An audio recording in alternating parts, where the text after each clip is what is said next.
notification social মিডিয়াত দেখিবলৈ পাইছোঁ এই নটিফিকেশ্যনখন সম্পূৰ্ণ ভুৱা আৰু মিছা আমাৰ ৰিজাল্ট প্ৰসেসিং চলি আছে প্ৰায় সম্পূৰ্ণ হোৱাৰ পথত এতিয়াও 2-4টা কুৱেৰি আমালৈ আহি আছে আৰু যেতিয়াই আমাৰ কুৱেৰিখিনি মিট হ'ব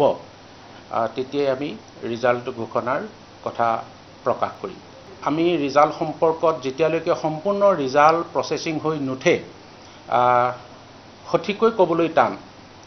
শিক্ষামন্ত্ৰী মহোদয় হেতু ক'বলৈ অসুবিধা হ'ব মোৰ ক্ষেত্ৰতো অসুবিধা হ'ব আমি এটা ধাৰণা কৰি কওঁ আৰু আমি এটা নিৰ্দিষ্ট সময় বান্ধি লওঁ যোৱা বছৰ আমি 6 জুনৰ দিনা হায়াৰ সেকেন্ডাৰী ফাইনেল পৰীক্ষাৰ ৰিজাল্ট দিছিলোঁ আৰু এইবাৰ মই চেষ্টা কৰিছিলোঁ যাতে এমাহৰ আগতে মই ৰিজাল্টটো দিব পাৰোঁ আৰু সেইমতে ভাবিছোঁ 10 মেৰ ভিতৰত আমি ৰিজাল্ট ঘোষণা কৰিব পাৰিম আৰু মই এইটো কথা কেতিয়াও নাভাবো যে আমাৰ ৰিজাল্ট দেৰি হলে ডিগ্ৰীত এডমিশনৰ কিবা অসুবিধা হ'ব মই বিং দ্য চেয়াৰমেন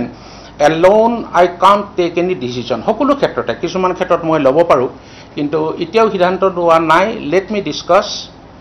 কাৰণ ভুৱা বাতৰিয়ে মানুহৰ মাজত এটা বিভ্ৰান্তি সৃষ্টি কৰে আনকি ল'ৰা ছোৱালীবিলাকে ৰিজাল্টৰ কথাত এই বাতৰিবোৰ পোৱাৰ লগে লগে তেওঁলোকৰ এটা অনিশ্চয়তাৰ সৃষ্টি হয় মই ভাবো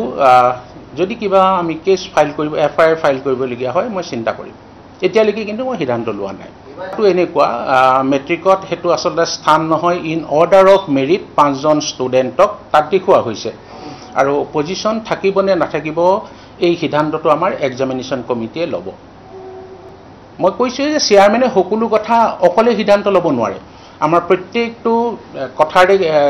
বিভাগৰ কমিটি আছে আৰু আমাৰ এক্সামিনেশ্যন কমিটিয়ে যি সিদ্ধান্ত ল'ব it will be the final ডিসিজন